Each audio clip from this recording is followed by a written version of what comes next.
Simcha, celebration, Simcha, Simcha, celebration of life.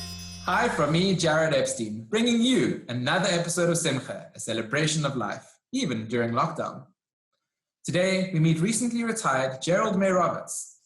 Gerald was the last practicing Jewish lawyer in the Free State, and he and his wife Joan are amongst only a handful of Jews left in Bethlehem. Gerald also recently celebrated a second bar mitzvah.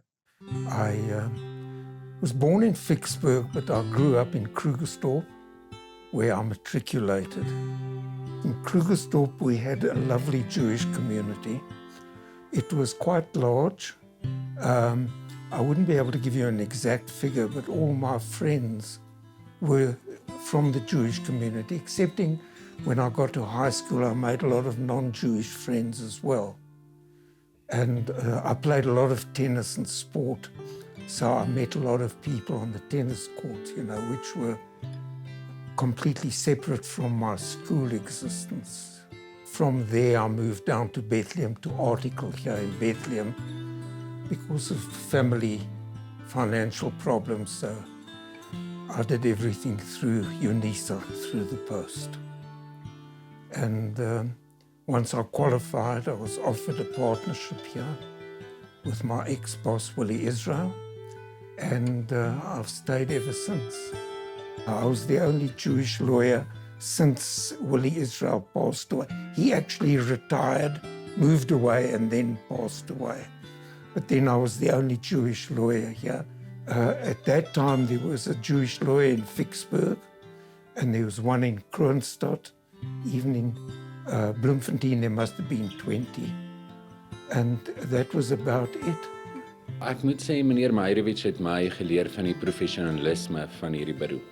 Hy het geleer hoe om kollegiaal te wees en hoe om die beroep te bewaar soos wat dit is.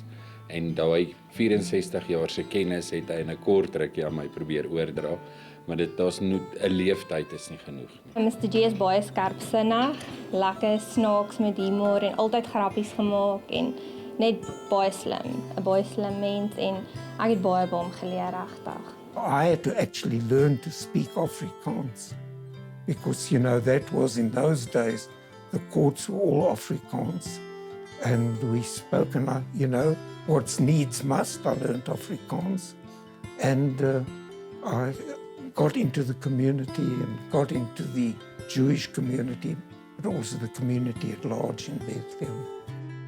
When I got here, the Jewish community was very strong. There must have been about 65 families, and it was a vibrant community and a friendly community, so I mixed in easily. So it was very comfortable existence being here. And there was very little anti-Semitism here. I mean, we had a couple of incidents, but nothing major. I used to do a lot of work on the Dramatic Society, in musicals and straight theatre. And we even had our own little theatre here. But that all died out over the years, unfortunately. I served on the Bethlehem Jewish Community Board ever since I was about 30 years old.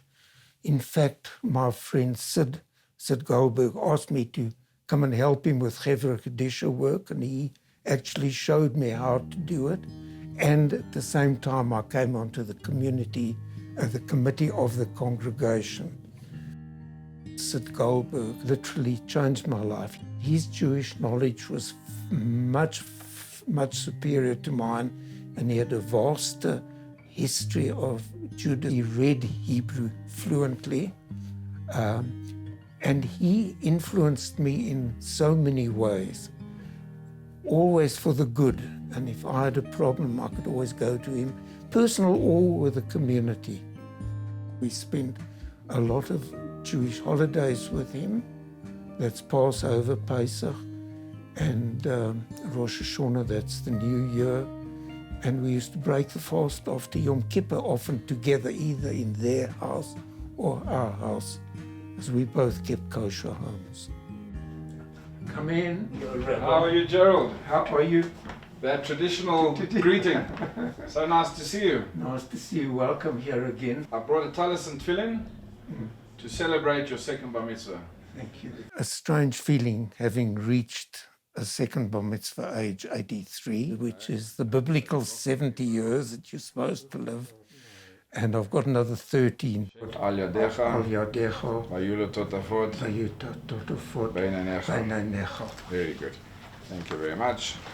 Still going. As I retired from work, we're still here.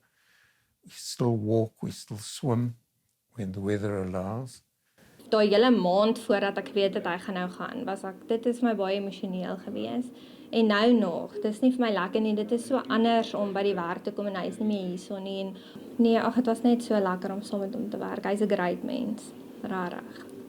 Meneer Meyerowitz se vrou het my dogtertjie leer swem en sy swem nou gala.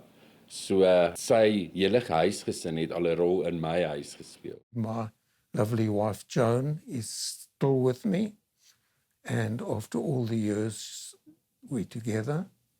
We've got 4 children, 3 of whom are Shomrei Shabbat. They keep kosher homes. Their other son was chairman of his community in Nashville there for many years. He established the community there. But the 3 children, I attribute the fact that they are observant Jews is to the lovely upbringing they had here in Bethlehem. Now, Bethlehem treated young Jewish people well. We had a wonderful rabbi eventually, Rabbi Altshuler, and he didn't speak down to one. You could discuss things with him. And if I asked him something out of Pirkei Avot, he would discuss it with me and not speak down to you. I think that Jewish people in Bethlehem in particular and in the country, I think Jews have, if I can say, sort of set an example of morality sounds high-flown, but I mean general morals and what to do and what not to do. Teeneis ook wat ek wil hê meneer my moet hou. Toe ek net in Bethlehem kom bly het ek 'n taksasie teen meneer Meyerowitz gehad. Ek was by 'n ander firma en ek het voortgegaan met die taksasie in sy afwesigheid en hy het my gebel en vir my gesê dis nie hoe dit werk nie. Mens bel ander mense en dan sorg hy dat hulle daar is en dit was my en sy ontmoeting. En van daar af het ons regtig 'n spesiale band met mekaar gehad. It is clear that the Jews were respected by the general community. It's very sad that Bethlehem and Kroonstad and Vicksburg and these other small towns are becoming completely without Jews being present. In fact, where we're sitting now used to be the shul hall, and this used to be one of the cheders. So eventually when the community dwindled because of immigration and people dying and people not only immigrating to other countries, moving to bigger centers, mainly Cape Town and of course Johannesburg, then it got less and less, so that eventually we had to stop the shul from daily existence. But I've just got wonderful memories of this building and of Bethlehem and of the community.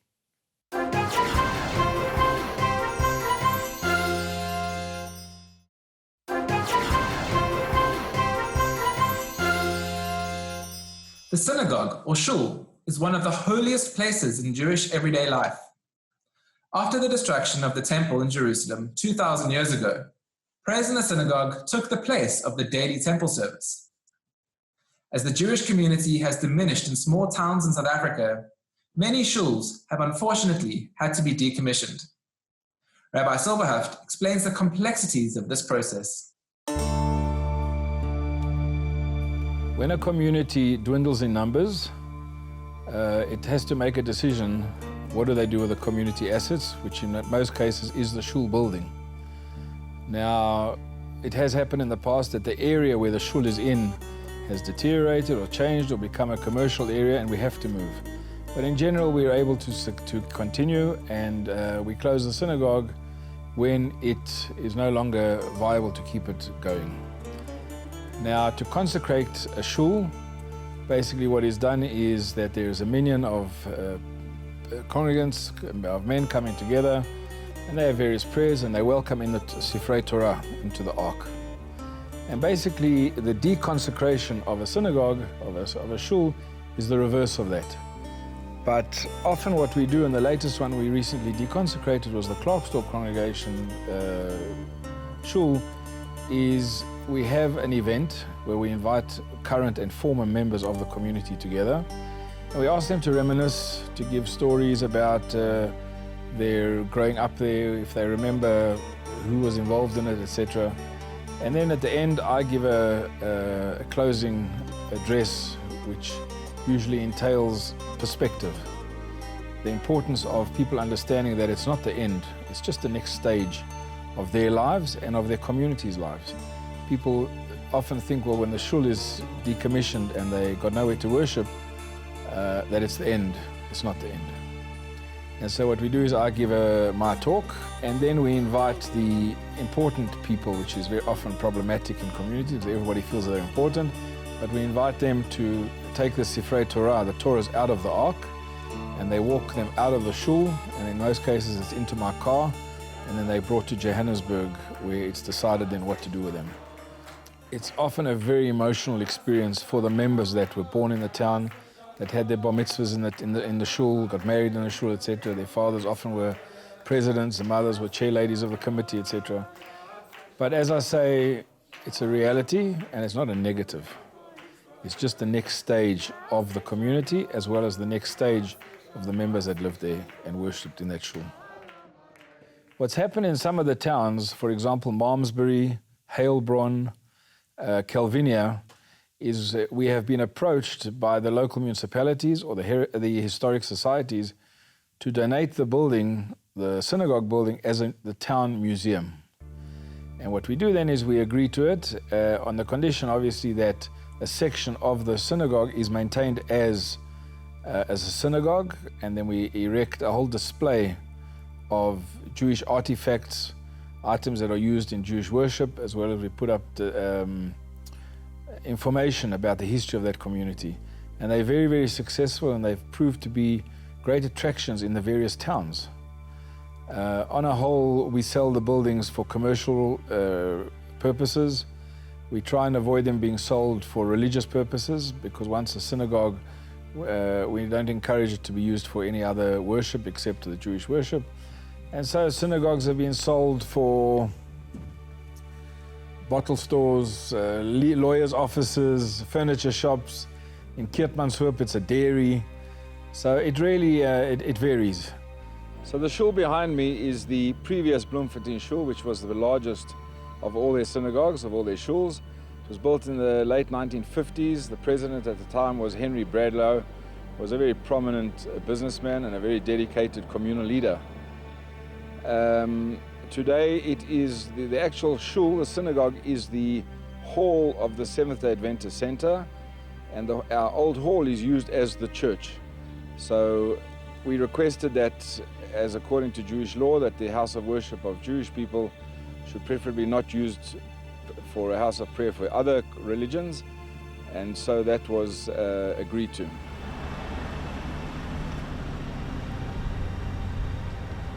For me personally, closing synagogues is quite an emotional experience, and not necessarily because I worshipped in the buildings or I was part of it, but I see from the response and the reaction of the people and the former members that come from all over the world to be part of the event. It's important to respect their feelings. It's important to respect the history of the community, but it's also important to understand that you've got to be practical and you've got to be realistic. And when it comes time to sell, it's time to sell and move on. Marlene, we take it from mezuzah, officially deconsecrating the building. Here's the mezuzah, give it to Michael. And here's the Magen David. Thank you. You got it?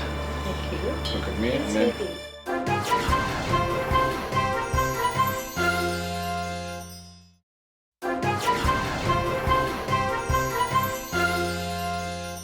The Maccabi Games in Israel take place every 4 years.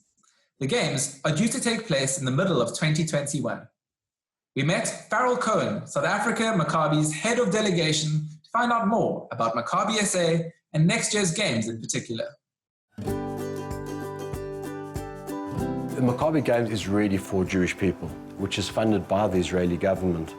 And it's intended to bring Jews from all over the world to participate in the Games. The purpose is certainly to give Jews an experience, an Israeli experience. Maccabi Games is the third largest games in the world, and the level of sport and the level of competition is unbelievable. So it's all in all, I think it gives us a great opportunity to compete on the world stage. Maccabi SA has been involved with the Maccabi Games since 1935. That was the second Maccabi Games. The first one actually took place in 1932. South Africa always very highly regarded at the Games.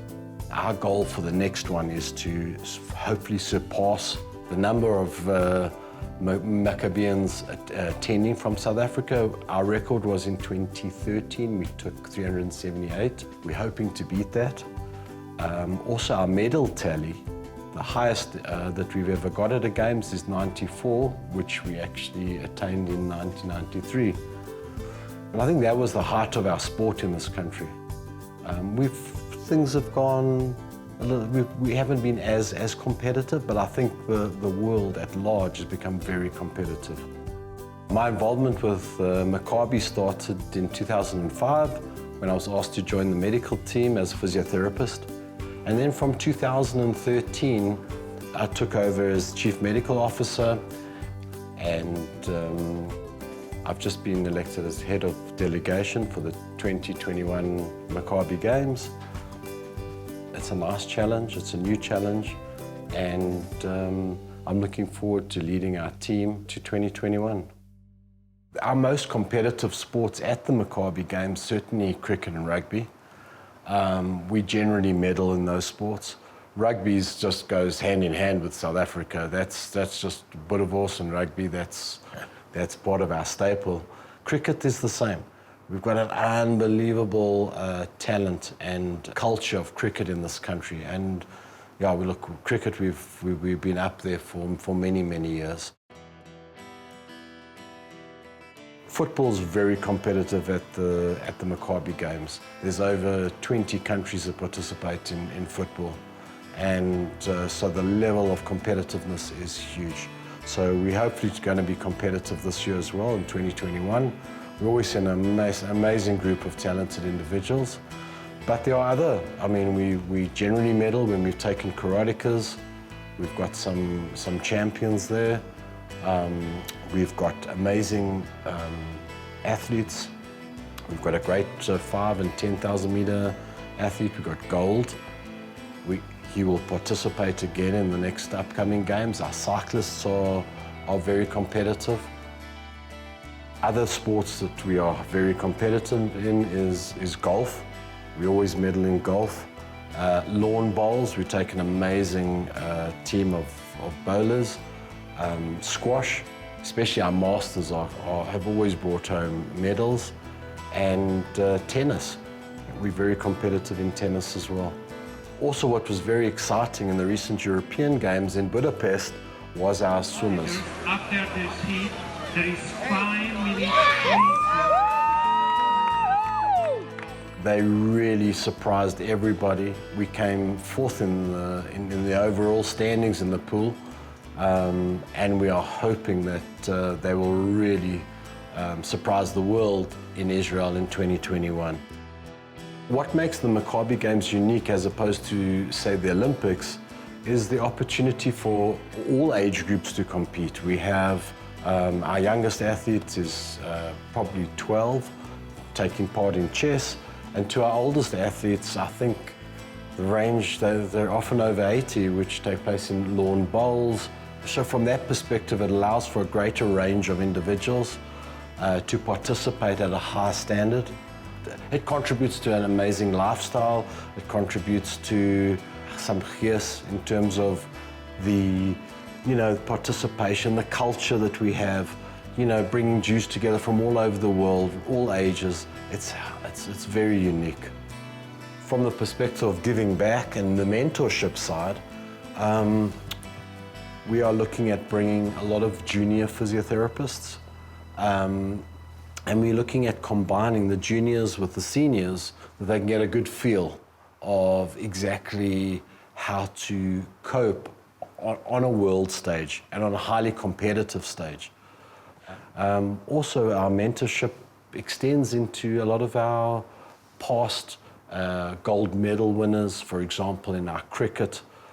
Some of our medal winners are now giving back. They are part of our selection process.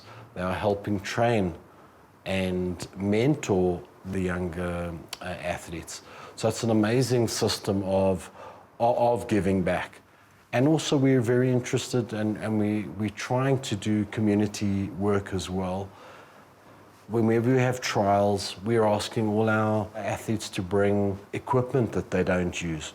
So we're trying to give back as much as we can. They always say that winning is about talent, and staying there and keeping that level up is all about character. And part of what I like to hone in on is basically the values that we have. So value determines or decides our character, and our values that we're instituting, certainly from the school level all the way through, is obviously consistency. We're looking at them working hard, training hard off the field, as well as also on the field. Our loyalty, our dedication to the sports, our dependability. So we're looking at really upping the whole value system that we're putting into our games. And I think in 2021, we're going to really show the world what we're capable of. That brings us to the end of this week's episode of Simcha, a celebration of life. As always, we'd love to hear from you, so please send us a Facebook message at Spirit Sister Productions. From me, Jared Epstein, and the Simcha team, live a life of serenity, not a life of regret.